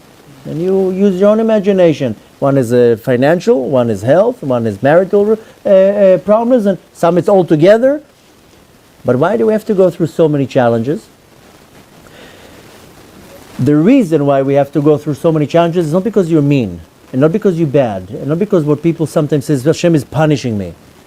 Hashem is preparing us to be able to receive this godly light that's about to be revealed. And that's the only way to prepare us. The only reason why you're going through challenges is to prepare you that when this godly light will shine very soon, you'll be prepared. And if you don't go through these challenges, how are you going to be ready to be prepared to receive this light? I know in our physical mind it doesn't necessarily make sense. Why do I have to go through a challenge in order to see a godly revelation? But nevertheless, this is what we need to go through. This is a topic for a whole class in itself. Why specifically the challenge prepares me for the godly revelation? But you know when you really see the hand of Hashem is when in the challenge you'll get somehow the miraculous power to overpower the challenge. And sometimes you see very clearly the hand of Hashem, how He totally intervened and saved the day. That's really why Hashem wants you to go through the challenge, that you can look for the Kedusha, the godly revelation in the darkness, and recognize that Hashem is in control. But nevertheless, I have to go through challenges only to be prepared for this godly light. And very soon Mashiach is going to come. He's going to turn the switch on, and this huge, bright, amazing godly light will shine around the world, that our sages say that the wicked people will be destroyed from this light, and the tzaddikim, the righteous people, will benefit from this light. We don't even know what it means, this light. People imagine, I know you're looking at the picture there and you're seeing a light. This is not the light that we're referring to. People are imagining, I know it's easy to relate to a light, okay, a light bulb. This is not the light that we're talking about. Light in Hebrew is or. Or means chokhmah. We're going to be revealed the wisdom of Hashem. V'yada de'ah haaretz et Hashem. Our eyes are going to open, and I'm going to see godliness everywhere. I'm going to see light. And we call it light. In Hebrew it's called he'ara. The wisdom of Hashem is just going to be accessible to all of us. We're going to be these tzaddikim. We're going to be able to see how Hashem enlivens and sustains the world. But nevertheless, I have to have the vessel to see such a thing. Can you imagine the redemption coming and I'm not prepared and I have to go into the dark room because the light is blinding me? What do you think is going to happen when this light is going to be revealed? If you don't have the kli, the vessel, to see the light, you're not going to be able to. And then you don't benefit from this godly light that's going to be revealed. So right now is the time to prepare it. So we are crying and whining and complaining about all these challenges, but this is the treadmill that will allow me very soon that when the light will be revealed, that I will be able to have the right capacity to see it. And again, don't imagine, I know this picture is very confusing, don't imagine a light that's a light bulb. It's not going to come in a form of a light. Take the word in Hebrew, light is or. Or means chokhmah. Chokhmah is wisdom. Shem is going to reveal his wisdom. Right now I don't see his wisdom. Now all I see is physical objects. But the physical objects will disappear, and I will see the godly power, the energy of God, how he enlivens everything, how everything works. We're going to be able to see that in such a profound way that it's our being is going to explode of pleasure just to understand the wisdom of the Kadosh Baruch Hu. We're going to be like Adam and Chava. But I have to have some type of a preparation for that. So just imagine they received the Torah after being 210 years in Egypt. Now, we just read Parashat Yitro. I mean, nobody really relates with what was happening there. People think it was a mountain and about a bunch of cows walking around and some flashlights and Moshe Rabbeinu go. You can't even imagine in your wildest dream what it looked like in Matan Torah. And our human mind will not even fathom what happened in Matan Torah. Seeing this scene, this is nothing compared to what we're going to see very soon when Mashiach comes. They had to be 210 years in exile to become worthy of seeing it. 80% didn't go out of Mitzrayim. They weren't worthy. They didn't have the capacity to sustain such a thing. We are 2,000 years in exile. I shouldn't even say 2,000 years. It's exactly 1,950 years. Chas v'shalom, there should be another 50 years. 1,950 years we are in exile.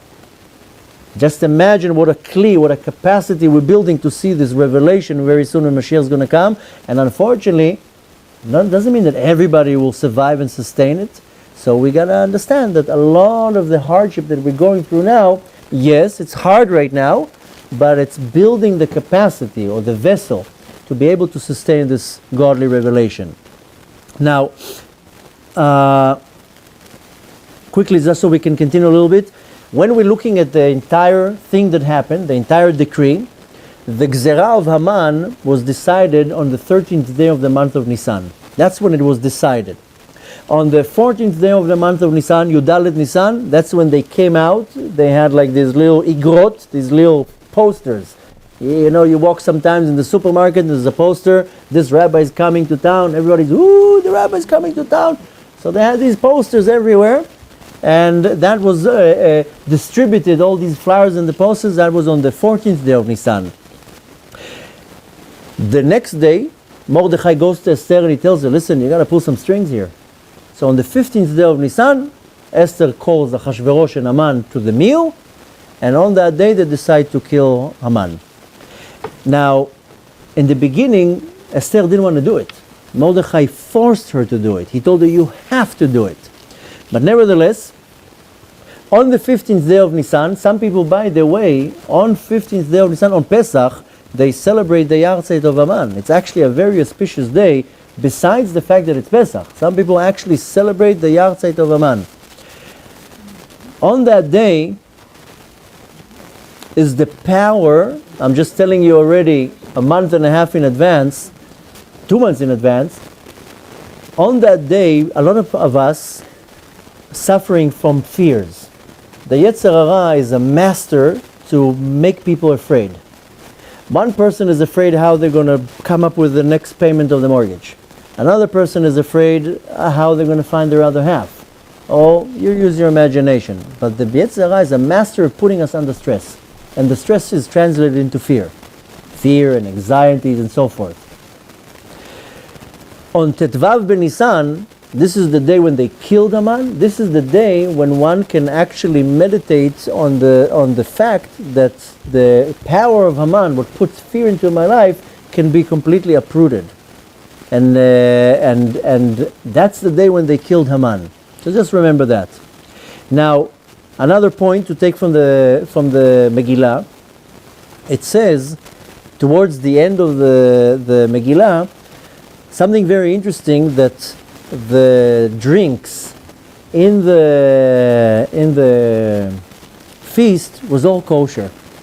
The verse says, Vashtiya kadat, the beverages were kadat, they were very kosher, they had an OU on it, and it says, En ones lasot yad hamelech, lasot retzon ish ish. The wish of the master was to pleasure everybody. You want OU? I'll give you OU. You want okay? I'll give you okay. Whatever stamp you want, I'll put a stamp on it. Which was very nice of the king, that he wanted to make everything kosher. Mordechai was the mashgiach kashrut in the event there. But you want to take from that something very, very interesting. First of all, that's something that I've been saying a lot, that a lot of products in our generation, that they look kosher, they're not really kosher. To put a stamp on something, it's very, very easy. And unfortunately, there's a lot of corruptions and a lot of misleading going on with everything that has to do with hechsherim. And a lot of people, when they come to me and tell me I have this problem or I have that problem, the first thing that I tell them, check your level of kashrut. Oh no, but of course I observe the kosher. Well, you might observe it, you might think you're observing it. That doesn't mean that you're observing it the right way. Or it could be that you're missing a few details in the kashrut. And believe it or not, there's a lot of problems with kashrut. And even from simple things, even the other day I was reading a certain report that there's a certain candy that has a hechsher on it. And they found out that one of the products of this candy is made from pork fat. And it still had a kosher certification on it from a very reputable company. But later on, when they made more and more research, they found, no, one of the products is made out of the fat of chazir, of a pork. And there's a certification, and tens of thousands of kids are eating it. So, and there's many things that are, I don't want to get into that now, because that will totally sidetrack us off the topic. But I said so many times that, even in New York, there's so many kosher restaurants. Maybe 8 years ago, I gave once a lecture, and I titled it, "Is Kosher Restaurants Really Kosher?" And I can tell you with not even no even smallest doubt, half the restaurants in New York are not really kosher. People think they're kosher, but they're not really kosher. And I'll give you the same example, that one time I went to a certain restaurant in a certain town, and the person who took me there told me, no, because we couldn't eat there. And the person told me, no, the restaurant is very kosher, you have nothing to worry about. Okay, we come to the restaurant, sure enough, all the stickers, kasher, kemach yashan, kemach chadash, all these slogans, shomer Shabbat, madlik nerot Shabbat, all these stickers. I was like, wow, mashgiach tmidi. Wow, okay, we walk in, and we sit in the restaurant. I go to the bathroom, I wash my hands, and out of curiosity, I peek into the kitchen. And I go into the kitchen, and I tell the person that was there, where's the mashgiach?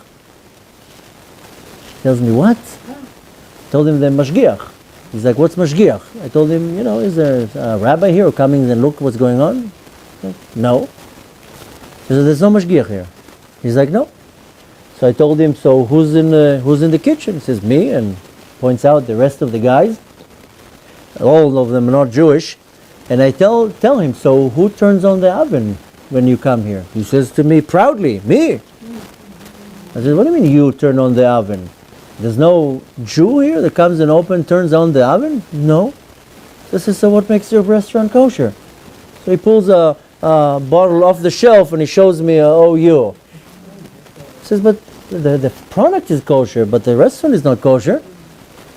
And I tell him, so, I'm going to order now an omelette. You check the eggs? He's like, what do you mean to check? The eggs are fresh. Why do I need to check the egg? And I tell him, and I'm going to go order now a salad. You're going to check the salad? No, we wash it very well. So, do you check the salad if there's any bugs on it? And later on, of course, I tell him, is this place open on Shabbat? No, we're not open on Shabbat. I only come here 3 hours before that to open and start everything to warm up. So when Shabbat goes out, everything is ready. I said, so what makes you kosher?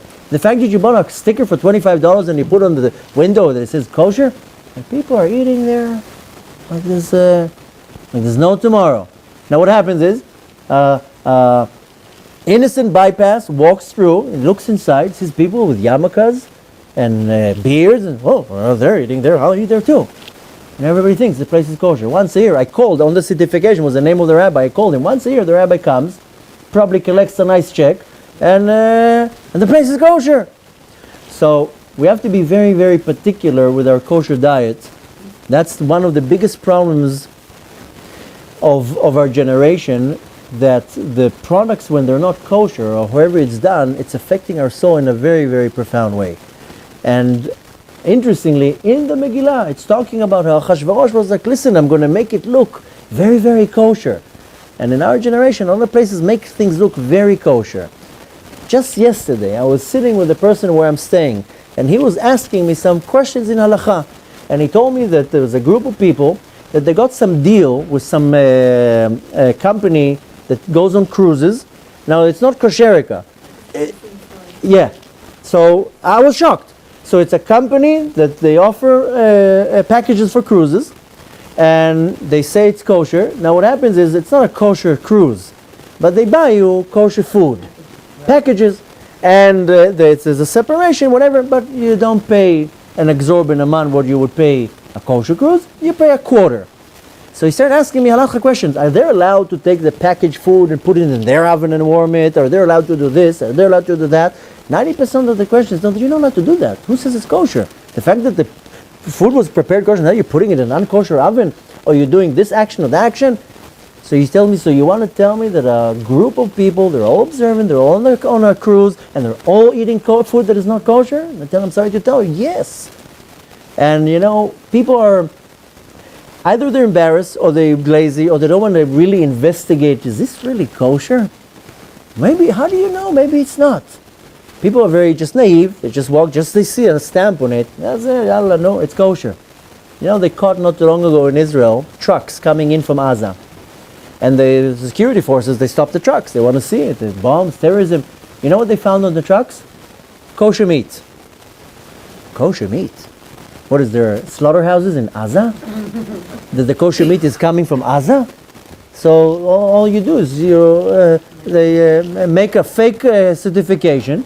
And now they're selling it, and you think the store owners, they care. They get it for 20% less price. So we got to be very, very careful. I'll tell you what's the problem. One of the biggest pleasures that most people fail in is food. And there's a lot of pleasure in food. You want to eat a good restaurant, a good piece of steak, or whatever it is. But that's where the pleasure starts, when something that is permitted, and then it starts taking me to something that is not permitted. What else did we want to learn from the parasha? I told you before, from the Megillah, I told you before that the whole story of the Megillah is in me. I have a Haman in me, I have a Achashverosh in me, I have a Esther in me, all these characters are in me. Haman, there is a idea, a teaching, in the teachings of Kabbalah, that we all have a certain desire that I want to get something. It's called the Ratzon Lekabel. I constantly want to benefit from something. And this Ratzon Lekabel is making me very, very, very selfish. It's about me and not about anything else. I want to pleasure right now. I want to receive right now. And this is pumping up my ego. My ego is that you don't exist, only I exist. Everything else is nullified. I am the center of attention. This is the Haman in me. The Haman is the Ratzon Lekabel, the power that I want. I'm the number one. If you remember, he wanted to get all the respect. Remember, he came to Achashverosh and he told him, when Achashverosh told him, what should I do to the one that I want to show the most gratification? Oh, put him on the horse and ride him around the town. Haman was full of an ego. Haman was just a ball of ego. So the Haman in the story of Megillah, in me, Haman is my ego, is my desire to constantly receive and to get this gratification. On the other hand, the opposition of Haman is Mordechai. This is the Ratzon Latet, my desire to give. And I want to give you, and you, and you, and I want to do acts of kindness, and I want to do charity, and I'm more caring about you should be comfortable than me should be comfortable. This is the Mordechai. So there's always the power in me that is wanting to feed my own ego, and there's the power in me that says, no, it's not about me. It's about you right now. You coming first, not me. Then, if you remember, there's the famous horse. Mordechai was riding on the horse. Haman wanted to ride on the horse. In the end up, Mordechai was riding on the horse. The horse is an animal.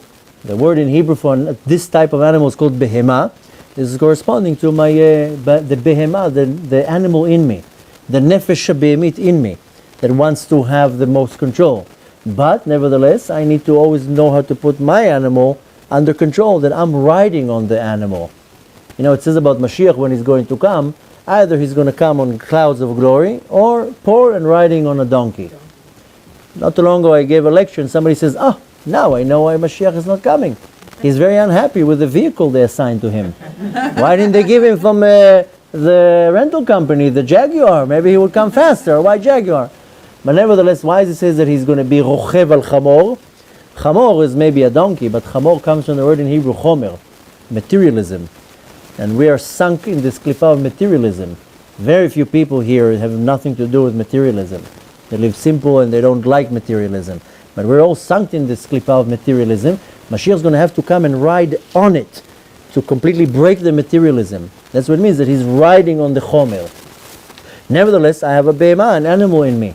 This animal wants to eat, wants to procreate, wants to sleep, wants to enjoy. I have to take this Mordechai and ride on the behemah to control it. So not jump on the cookie or not jump on the whatever I see with my desires. Then, of course, I have the king. This is the king in my life. The king is not necessarily in the story is referring to Hashem, rather it's referring to the laws of nature. Sometimes I understand that the laws of nature are Hashem, and in some cases I don't understand that the laws of nature is Hashem. I need to know how to and understand in my life how all the laws of my nature are Hashem. If you don't believe 24/7, 100% that everything is from Hashem, then you're not allowing this king in the story to apply in your life. And now it's very easy to say, of course I believe in Hashem. Yeah, but do you believe in Hashem when the challenge is very, very hard? Do you believe in Hashem when the situation is so hard, then you don't see any revelation here? The hastara is so strong. So I have to constantly understand that all the laws of nature in the world is coming from Hashem, and that's the king in the story. And of course, I have Esther in the story, and Esther is the desire and the need to get connected to the king. Some people, they don't have the desire to get connected to the king. Some people can't get enough of how to connect to the king. What else can I do to connect to the king? Esther is the mediator, the connection between me and the king. The more that I'm connected to the king, the more happy I am, the more healthy I am, the more successful I am. Now, one more thing that is very, very interesting, and I think we'll do a few more points and then we can finish and take some questions.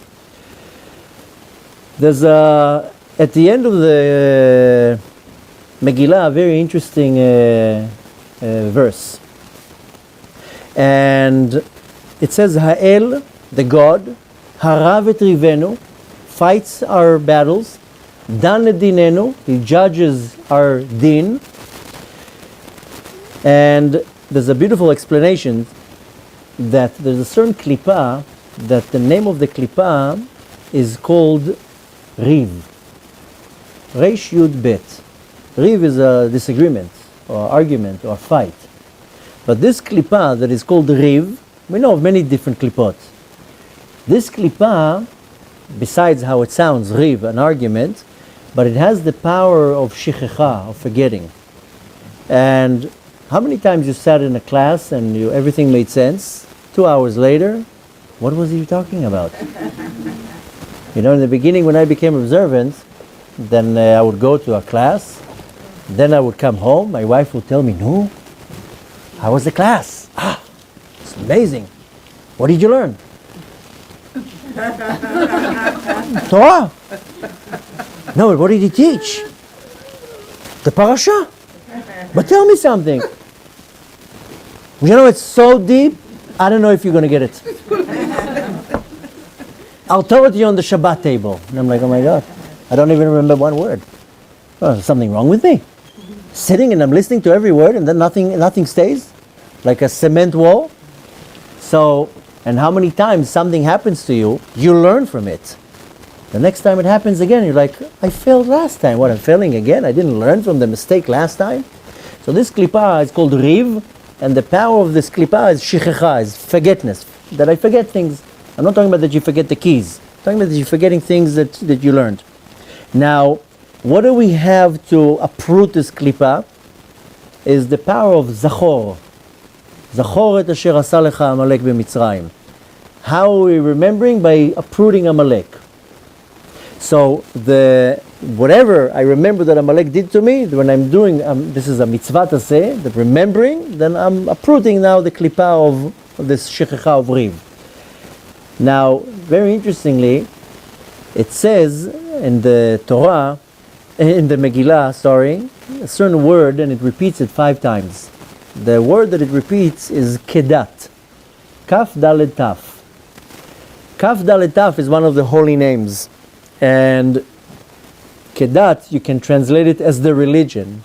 But nevertheless, it comes 5 times in the Megillah in different contexts. And this holy name, kedat, is 5 times you can find it in the Megillah. 5 times the word kedat is the verse that we have in this week's parasha. It's actually last week's parasha.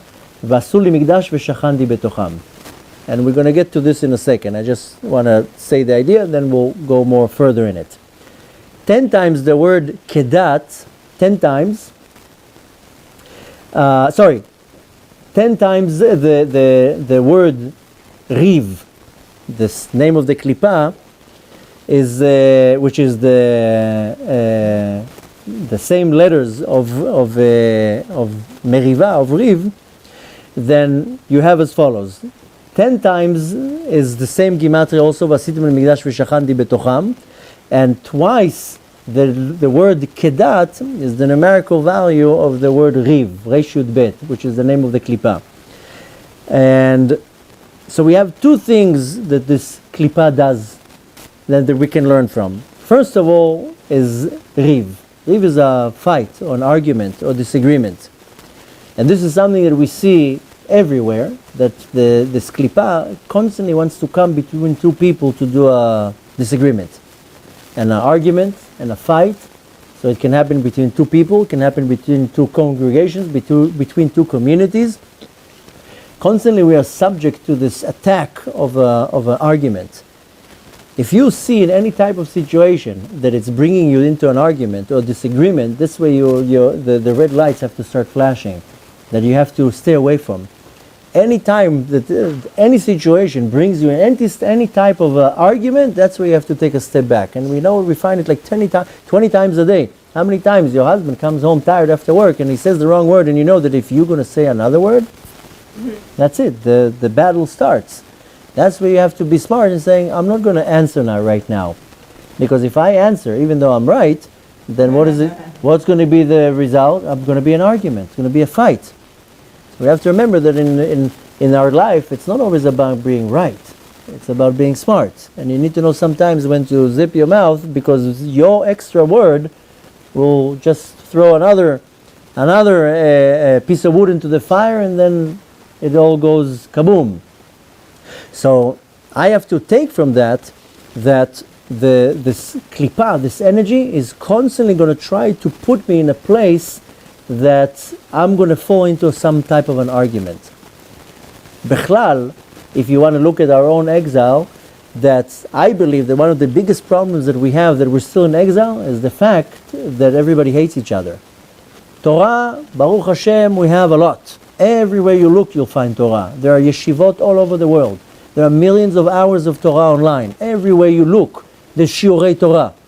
So we're not lacking Torah. Chesed, Baruch Hashem, kindness and charity, there are thousands of charitable organizations. I don't know how many emails you get. I get 40 emails a day with fundraisers, and this yeshiva, and that cause, and this. And Baruch Hashem, there's a lot of chesed.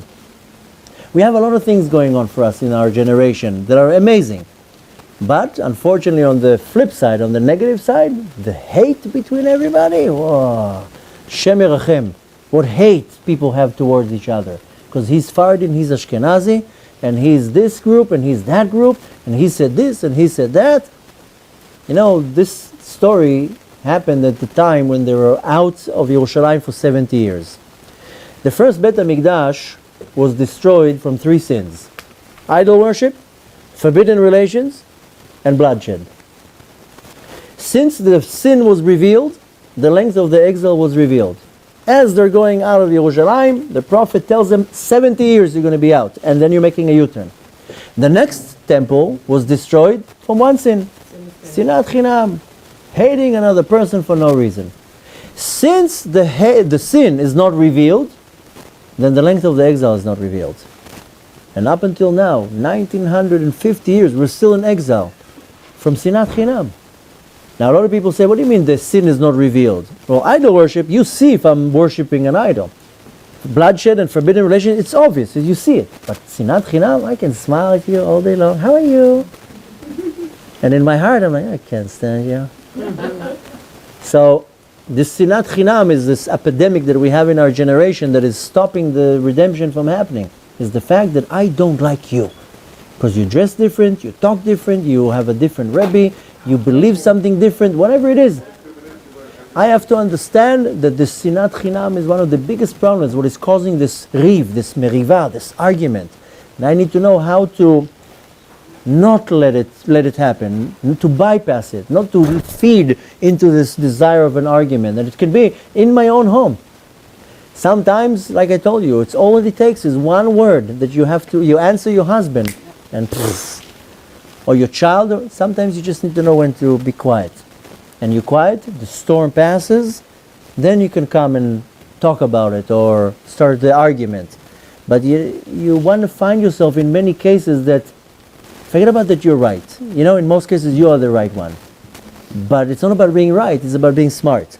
And being smart sometimes is know how to be quiet and not to say anything, then you don't initiate the fight. And even if you're right, so what? So sometimes you humble yourself. This is one thing we want to take from that. But it says something very interesting. We just learned that in last week's parasha, in Parashat Truma. Usually Parashat Truma is very close to Purim. Now we have a leap year, so it's a little bit far. But we have an unbelievable commandment of Vasitim leMikdash v'shachanti betocham. Big question in our sages, why does it say betocham? It should say betocho. Right? Vasitim leMikdash, Mikdash is one.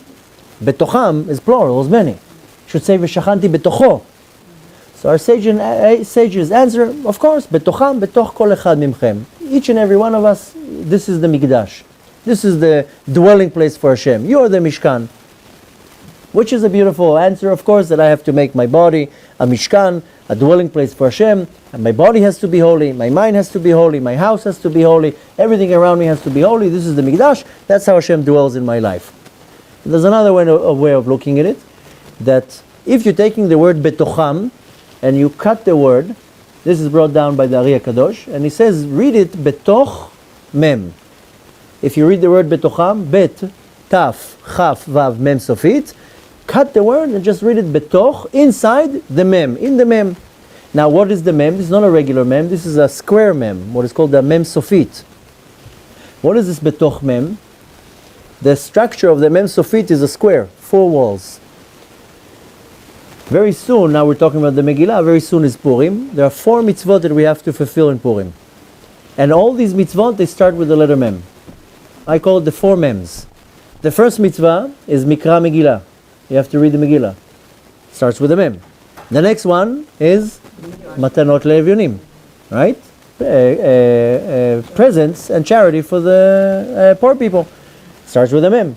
Third one, Mishloach Manot. Mishloach Manot is when we exchange gifts, the parcels of food. It has to be food. And the last one, Mishteh v'Simcha. We have to make a feast and a meal. 4 mems, 4 mitzvot, and everybody's obligated. Men and women, and kids. Everybody has to do it. Now, I'm not only obligated in doing it in Purim. All year round, these are the 4 mitzvot that allow me to achieve something very, very great. The first mitzvah is Mikra Megillah. I don't read the Megillah every day, but you know what I do every day that I need to do is learn Torah. Mikra Megillah corresponds to learning Torah. Every day I have to learn Torah. Women, men, children, everybody has to learn Torah. Whether it's 10 minutes or an hour or 5 hours, every day I have to learn Torah. The next one is Matanot Le'Evyonim. presents and charitable acts, I have to do acts of kindness. Very simple. Every day I have to do acts of kindness. Sometimes writing a check, sometimes giving a quarter, sometimes taking somebody on a ride. But every day I have to have a few acts of kindness. If you want to listen to me, minimum 5 acts of kindness every day. If you finish your day and you didn't do 5 acts of kindness, don't go to sleep. Because we have to do acts of kindness. And you have to do it with all your heart. Writing a check sometimes is very easy. But to babysit your neighbor's kids when you really don't want to, but they need to go and do something, that's a little bit of a sacrifice here. Nevertheless, we want to do a lot of acts of kindness, and the real acts of kindness when it's not convenient to you. When it's convenient for you, that's very easy. But when you do the real mitzvah, and when it's very, very hard. There's a special mitzvah that we do, it's called Achnasat Orchim. When you have 17-room mansion, it's not a big deal to do Achnasat Orchim. When you live in a studio apartment and somebody lives in your living room for 2 weeks on your couch, that's Achnasat Orchim. So when you're doing acts of kindness, it has to be when it's really not convenient to you. The third one is Mishloach Manot. I'll skip that for now. Let's go to the fourth one. The fourth one is Mishteh V'Simcha. Mishteh V'Simcha means a feast. When do we have feast? On Shabbat we have 3 feasts. That means that I have to observe Shabbat to the fullest. So I have to learn Torah every day. I have to do acts of kindness every day. Observe Shabbat to the fullest. Now I have the third mitzvah, but the fourth one. Very weird mitzvah. I give you a package of food, and in exchange, you give me one. Why don't I just keep my own food, and you keep your food? Now, I don't know how it is in America, but I grew up in Israel, and in Israel, we had the custom that you come to school with your costume, and you bring a mishloach manot, and you put it on the table of the teacher, and then somehow, randomly, every kid goes and takes a different mishloach manot, and that's how you exchange the mishloach manot. I had the worst mishloach manot karma in the world. I would bring the Rolls Royce of the mishloach manot, and I would get back like a stinky bag of dry bamba. And I was like, what is this? I brought like literally the Rolls Royce of the mishloach manot with all the fancy stuff, and I would get the dried fruit. And every year I would tell my mom, I'm not bringing mishloach manot anymore. So what's the idea of mishloach manot? The Ari Kadosh explains something very interesting, that each and every one of us possesses a godly spark in our soul that nobody else has. It's a unique spark. The same way that our faces are different, the same way that our fingerprints are different, it's because our soul is different. There's no replica or duplication of a soul, and it has a unique godly spark. When we give Mishlochei Manot, I give you a piece of my spark, and you give me a piece of your spark, and we share. This corresponds to the mitzvah of Ahavat Chinam, of loving another person with no conditions, and not hating another person, not being judgmental to another person. I don't even know you. Why are you judgmental? I don't even know who you are. What was the circumstances, and I'm judging a person, I'm hating a person. This is Sinat Chinam. So this mitzvah is to bring me to understand that every day I have to do an act that reverses it. How many times a day are you judgmental towards people? How many times a day you hate another person? You don't even know the person. Or maybe you do. So we have to focus on these 4 mitzvot. Learning Torah, acts of kindness, observing Shabbat, and the most important and hard one is this Ahavat Israel, this unconditional love. That's how we close our mem. 4 walls, nothing can come in. The Yetzer Hara cannot come in. And that's how we have Hashem dwell in our life. Asitim lemikdash, v'shachanti betocham, betoch hamem. When I have this powerful structure of these 4 mitzvot, that are of course manifested into many mitzvot, but I build this structure of mikdash, that's when Hashem can dwell into my life. Then when Hashem is dwelling into my life, then I'm happy, I'm healthy, I'm successful, everything that needs to happen, even if I have challenges, even if I have some days that are not so great, but that's part of the course of what I have to go through, and that's how I build a mikdash to the Kadosh Baruch Hu. That's how we go to the next stage of Pesach, of going out of our own exile. So I hope that with a little bit of insights that we got tonight, even though there's so much more, but with a little bit of insights that we can take something, and like I said in the beginning of the class, that you want to apply that. If you walk out of the door tonight, I'm not expecting you to memorize what I said. That's why we have a video camera. But at least you have to come with a conclusion. If you leave any class, not only tonight, and there's no conclusion of what did I learn and what is going to happen right now, then you have to have a conclusion. So I hope you take a little bit of the details that we talked about tonight and to understand that the whole story that we're about to read is the story of my life. And I have to understand that I have a whole battle here within me, battle around me, the battle of good and evil, and how am I segregating myself in a way that it doesn't affect me. So I have to build a mikdash, and I have to be very particular with Torah, very particular with acts of kindness, very particular with Shabbat, and needless to say, this love and hate problem that we have, then I'm closing myself very, very tight. Now go to the whole battle with the Yetzer Hara.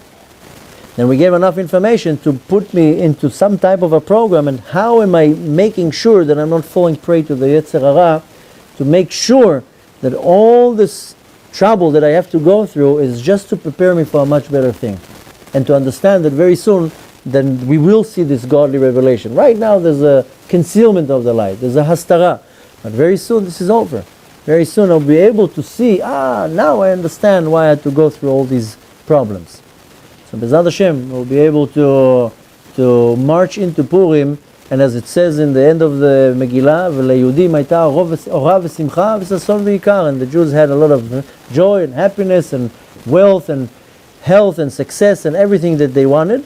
B'ezrat Hashem, we should take advantage of the 2 months of Adar. I mean, we're already a couple of days into the first Adar, but we have double the power, 60 days of power to bring out all this amazing energy that is hidden in the month of Adar, to allow me that once I'm done with that, then I go into the month of Nisan, is where I go into my personal freedom, that I go out of my own slavery, out of my own exile.